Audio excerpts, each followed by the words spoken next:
വിദ്യാഭ്യാസ മന്ത്രി ശിവൻകുട്ടി സംഘിക്കുട്ടിയാണെന്നും സവർക്കറുടെ തൊപ്പി ധരിച്ച മുഖ്യമന്ത്രി പിണറായി വിജയൻ കേന്ദ്ര സർക്കാരിനു വേണ്ടി വിടുപണി ചെയ്തതായും കെഎസ്യു. പിഎം ശ്രീ പദ്ധതിയിൽ ഒപ്പുവച്ച സർക്കാർ നടപടിയിൽ പ്രതിഷേധിച്ച കെഎസ്യു നിയോജക മണ്ഡലം കമ്മിറ്റി മണ്ണാർക്കാട് ഡിഇഒ ഓഫീസിലേക്ക് പ്രതിഷേധ മാർച്ച് നയിച്ചു. മന്ത്രിക്കെതിരെയും പദ്ധതിക്കെതിരെയും ശക്തമായ പ്രതിഷേധ മുദ്രാവാക്യങ്ങൾ ഉയർത്തുകയും മന്ത്രിക്കും സർക്കാരിനുമെതിരായി പോസ്റ്ററുകൾ ജില്ലാ വിദ്യാഭ്യാസ ഓഫീസിനു മുൻപിൽ ഒട്ടിക്കുകയും ചെയ്തു. ഡിഇഒ ഓഫീസിലേക്കുള്ള പ്രതിഷേധ മാർച്ചിന് മണ്ണാർക്കാട് കെഎസ്യു നിയോജക മണ്ഡലം അധ്യക്ഷൻ ഷമീം അക്കര അധ്യക്ഷത വഹിച്ചു.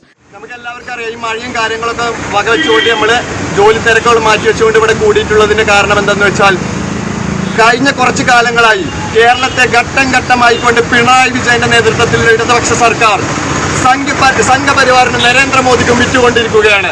അതിൽ ഏറ്റവും ഭയാനകരവുമായിട്ടുള്ളതും ഏറ്റവും വിദ്യാർത്ഥികൾക്ക് ബാധിക്കുന്നതുമായ വിദ്യാഭ്യാസ മേഖലയിലെ വിഷയമാണ് പിഎം ശ്രീ പദ്ധതിയിലൂടെ സംഘപരിവാറിനും നരേന്ദ്രമോദിക്കും RSSനും വേണ്ടി വിടുപണി ചെയ്തുകൊണ്ട് പിണറായി വിജയൻ ഇവിടെ നടത്തിയിട്ടുള്ളത്. ഗാന്ധിയും നെഹ്റുവും ആസാദും സ്വാതന്ത്ര്യ സമരവും ജനാധിപത്യവും മതേതരത്വ മൂല്യങ്ങളുമായിട്ടുള്ള നമ്മുടെ പാഠപുസ്തകങ്ങളും പാഠ്യപദ്ധതികളും ചവറ്റുകുട്ടയിൽ എറിഞ്ഞുകൊണ്ട് ഇനി വരാൻ പോകുന്നതോ വർഗീയതയുടെയും വംശീയതയുടെയും ഹിംസയുടെയുമായിട്ടുള്ള ഒരു പാഠപദ്ധതിയാണ് BJP നമുക്ക് മുന്നിൽ അവതരിപ്പിക്കാൻ പോകുന്നത്. ഇതിന് ഭരണകൂടത്തിന് വിദ്യാർത്ഥി പ്രസ്ഥാനമായ SFI ഒരു ചെറുവിരൽ നനക്കാനോ അതിനെതിരെ പ്രതിഷേധം ചെയ്യാനോ SFIക്ക് സാധിച്ചിട്ടില്ല. SFIയുടെ നട്ടല് ABVP-കാരന്റെ വീട്ടിന് മുന്നിൽ പണയം വെച്ചിട്ടാണ് ഇവിടേക്ക് നിന്നിട്ടുള്ളത്. അതുപോലെ മാറി നിൽക്കാൻ വിദ്യാർത്ഥികൾക്കെതിരെ പ്രതിഷേധങ്ങളും പ്രശ്നങ്ങളും വരുമ്പോൾ മാറി നിൽക്കാൻ KSUവിന് സാധിക്കില്ല. നട്ടെല്ലുറപ്പോടുകൂടി വിദ്യാർത്ഥികളുടെ ഒപ്പം നിന്നുകൊണ്ട് ഈ പ്രതിഷേധത്തിന് ചുക്കാൻ പിടിച്ചുകൊണ്ട് വിദ്യാർത്ഥി വിരുദ്ധ നയങ്ങൾക്കെതിരെ പിണറായിയും നരേന്ദ്രമോദിയും നടത്തുന്ന വിദ്യാർത്ഥി വിരുദ്ധ നയങ്ങൾക്കെതിരെ KSU മണ്ണാർക്കാട് നിയോജകമണ്ഡല കമ്മിറ്റിയും കേരളത്തിലെ ഓരോ KSUക്കാരും മുന്നിൽ തന്നെ ചെറുത്തു തോൽപ്പിക്കാനുണ്ടാവുമെന്ന് മാത്രം സൂചിപ്പിച്ചുകൊണ്ട് ഈ ജില്ലാ കോൺഗ്രസ് സെക്രട്ടറി അഷ്റഫ് ഉദ്ഘാടനം ചെയ്തു. ആകെ കലാപകലുഷിതമായ ഒരു അന്തരീക്ഷത്തിലാണ് ഇന്ന് കേരളത്തിൽ വിദ്യാഭ്യാസ രംഗം നിൽക്കുന്നത് എന്ന് നമുക്കറിയാം. കാരണം ഈ അടുത്ത ദിവസം കൊണ്ടുവന്ന കേന്ദ്ര ഗവൺമെന്റിന്റെ PM ശ്രീ പദ്ധതി, ആ പദ്ധതിയിലൂടെ നമുക്കറിയാം ഈ രാജ്യത്തെ ചരിത്രം മാറ്റി എഴുതാനുള്ള ആകെ തീരുമാനവുമായിട്ടാണ് വരുന്നത്. ഗാന്ധിജി വെടിയേറ്റ് മരിച്ചത് നമ്മുടെ ഗോഡ്സെ എന്ന് പറയുന്ന വർഗീയ ഭ്രാന്തന്റെ വെടിയേറ്റാണെങ്കിൽ ഇനി നാളെ കേരളത്തിലെ PM ശ്രീ പദ്ധതിയിലൂടെ കേരളത്തിലെ വിദ്യാർത്ഥികൾ ഒരുപക്ഷെ പഠിക്കേണ്ടി വരിക ഗാന്ധിജി മരിച്ചത് ഓട്ടോറിക്ഷ നടത്തിയിട്ടാണ് എന്ന് പഠിക്കേണ്ടി വരും. ഇവിടെ സവർക്കറേയും അതുപോലെ ഗോഡ്സെയും ഒക്കെ മഹാന്മാരാക്കി നമ്മുടെ സ്വാതന്ത്ര്യത്തിന് വലിയ പങ്കുവഹിച്ചിട്ടുള്ള ദേശീയ സ്വാതന്ത്ര്യ സമരത്തിൽ പങ്കുവഹിച്ചിട്ടുള്ള നേതാക്കന്മാരെ അല്ലെങ്കിൽ തന്നെ നമസ്കരിച്ചുകൊണ്ടിരിക്കുകയാണ്. ഗാന്ധിജിയെ ഒഴികെ ഗാന്ധിജിയെ എന്നാണ് ഒഴിവാക്കുക എന്ന് നമുക്കറിയാം, പറയാൻ കഴിയില്ല. പക്ഷേ നെഹ്റു ഉൾപ്പെടെയുള്ള ദേശീയ നേതാക്കന്മാരെയൊക്കെ പടിപടിയായി ചരിത്രത്തിൽ നിന്ന് ഒഴിവാക്കിക്കൊണ്ടിരിക്കുകയാണ് മോദി ഗവൺമെന്റ്. അപ്പൊ അങ്ങനെ ഒരു വിദ്യാഭ്യാസ പദ്ധതി PM ശ്രീ പദ്ധതിയിലൂടെ നടപ്പാക്കാൻ ഞങ്ങൾ അത്ഭുതപ്പെട്ടു പോവുകയാണ്.